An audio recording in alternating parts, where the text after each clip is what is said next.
Hello అండి. ఈరోజు నేను సొరకాయతో బోటి ఫ్రై చేస్తున్నాను. దానికోసం నేను ఒక హాఫ్ కేజీ బోటి తీసుకున్నాను. బోటి తీసుకొచ్చినాక నీట్‌గా క్లీన్ చేసి, మళ్ళీ వాటర్‌లో ఆ బోటిని వేసి ఒక 20 నిమిషాలు ఉడికించి వాటర్ తీసేయాలి. తీసేసినాక ఇట్లా వస్తదండి నీట్‌గా. ఇప్పుడు ఈ బోటిని మనం కుక్కర్‌లో వేసుకోవాలి. హాఫ్ కేజీ ఉందండి ఇది నెట్ వెయిట్. దీనికోసం ఒక 1 tea spoon salt, half tea spoon పసుపు, ఒక పెద్ద గ్లాస్ వాటర్ వేసుకోండి. వాటర్ వేసి ఉడకబెట్టాలండి కుక్కర్లో.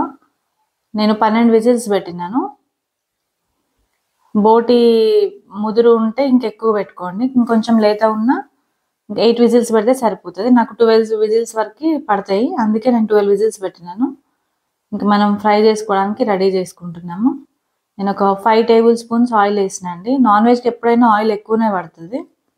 ఇది ఒక మీడియం సైజ్ ఆనియన్, చాలా సన్నగా కట్ చేసి వేసుకోవాలి.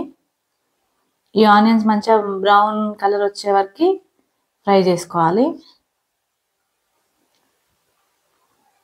నేను నాన్ వెజ్కి ఎక్కువ పల్లి నూనెనే వాడతాను. ఇది ఒక ఫుల్ 2 టేబుల్ స్పూన్స్ పచ్చిమిర్చి పేస్ట్ అండి.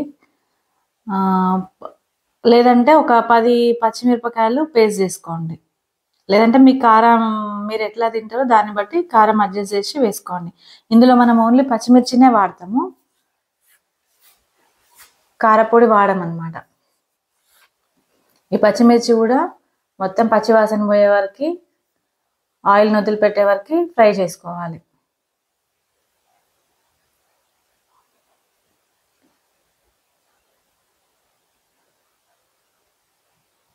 ఈ పచ్చిమిర్చి పేస్ట్ మంచిగా ఫ్రై అయిన తర్వాత ఒక టేబుల్ స్పూన్ అల్లం వెల్లుల్లి పేస్ట్ వేసుకోవాలి. అల్లం వెల్లుల్లి కూడా కొంచెం ఫ్రై కావాలి. ఫ్రై అయిన తర్వాత ఒక 1 టీ స్పూన్ పసుపు వేసుకోవాలి. పసుపు వేసుకొని ఇవన్నీ మంచిగా వేయించుకోవాలి.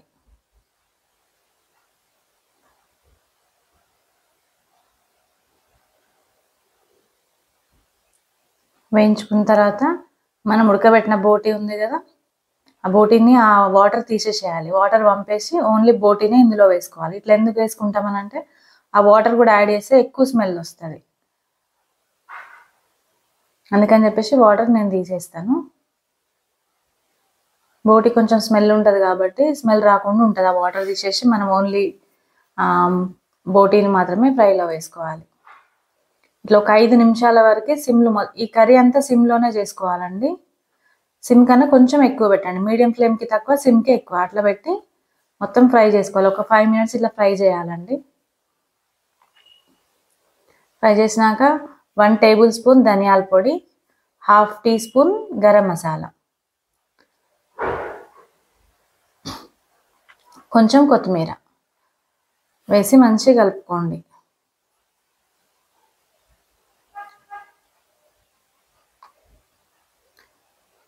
ఇట్లా చిన్న మంట మీదనే ఫ్రై చేయాలండి, అప్పుడే కర్రీ మనకు మంచి టేస్ట్ వస్తుంది.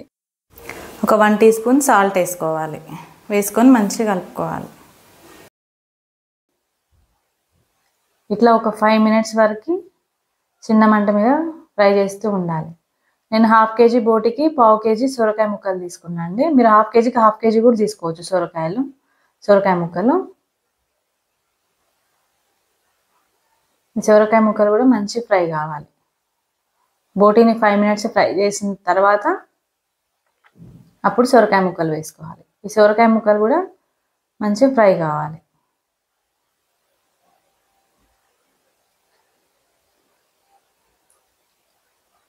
ఒక 2 నుంచి 3 నిమిషాలు మంచిగా వేయించుకున్న తర్వాత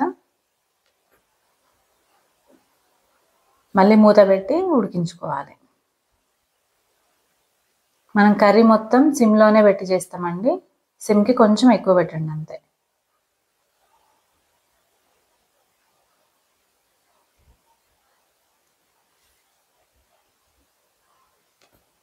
ఇట్లా మూత పెట్టి ఉడికించడానికి ఒక 8 నుంచి 10 నిమిషాలు టైం పడుతుంది. మధ్య మధ్యలో మూత తీసుకుంటూ కలుపుకుంటూ మళ్ళీ మూత పెట్టండి. ఎందుకంటే మనకు సొరకాయ మొత్తం ఉడికిపోవాలి కదా, అందుకోసమని ఒక 8 నుంచి 10 నిమిషాలు టైం పడుతుంది. ఇట్లా చిన్న మంట మీద వేయించుకుంటూ ఉండాలి. ఈ సొరకాయ అంతా మెత్తగా అయిపోవాలి. సొరకాయ వేసినాక మంచిగా వేయించుకోవాలండి. సొరకాయ వేగిపోయిన తర్వాత ఒక పెద్ద గ్లాస్ వాటర్ వేయాలి దీంట్లో. నేను టీ గ్లాస్తో తీసుకున్నాను, మీరు పెద్ద గ్లాస్తో ఒక గ్లాస్ వాటర్ తీసుకోండి. ఇంకా మాకు గ్రేవీ కావాలి అనుకుంటే ఇంకో హాఫ్ గ్లాస్ వాటర్ వేసి ఉడకబెట్టుకోండి. థిక్ కావాలంటే 1 గ్లాస్ సరిపోతుంది. కొంచెం లూజ్ కావాలి అనుకుంటే ఇంకో హాఫ్ గ్లాస్ వేసుకుంటే సరిపోతుంది. ఇట్లా మూత పెట్టేసి మళ్ళీ ఒక 4 నిమిషాలు అట్లా ఉడకనివ్వాలి. చూడండి ఇట్లా ఉడికిపోతుంది.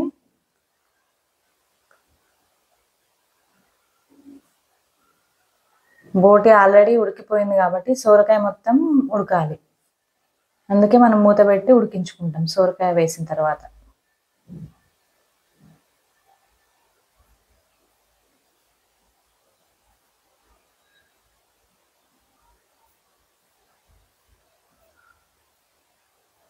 మధ్య మధ్యలో కలుపుతూ ఉండాలి. మూత తీసి మళ్ళీ మూత పెట్టి ఉడకబెట్టుకుంటూ ఉండాలి.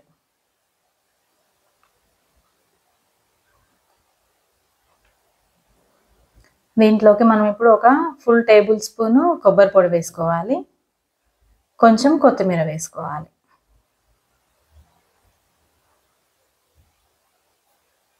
వేసిన తర్వాత ఒకసారి కలుపుకొని మూత పెట్టేసుకోవాలి.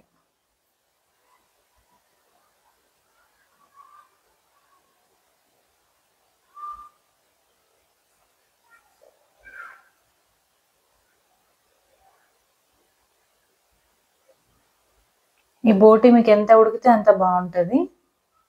మళ్ళీ ఒక 2 నిమిషాలు అట్లా పెట్టి తీసి ఒకసారి కలపండి.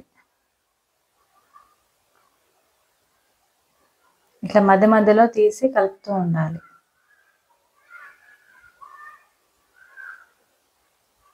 కర్రీ అంతా బాగా ఉడుకుతుంది అనమాట మధ్యలో మధ్యలో కలుపుతూ ఉంటే. మన సొరకాయ బోటి ఫ్రై రెడీ అండి. ఒకసారి ఇట్లా చెక్ చేసుకోండి.